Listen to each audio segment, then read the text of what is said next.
Hello guys, in this video I'm going to show you how to increase the sharpness of your videos using the CapCut app. But first of all, I just want to mention, please don't forget to subscribe to my channel, because at 10,000 subscribers I'm going to show you my whole YouTube revenue statistics and my growth strategy, how to make money online. So let's jump into it. First, open the CapCut app, then open one of your projects and add your video that you would like to change the sharpness.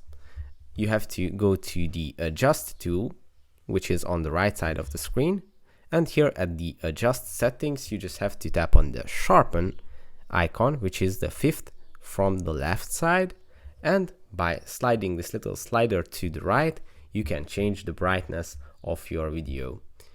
You should choose a part of the video which is a little bit more contrasty, so you can see how the sharpness changes as you slide the slider. As you can see now, the rocks and all the details around the water are more nuanced and sharp.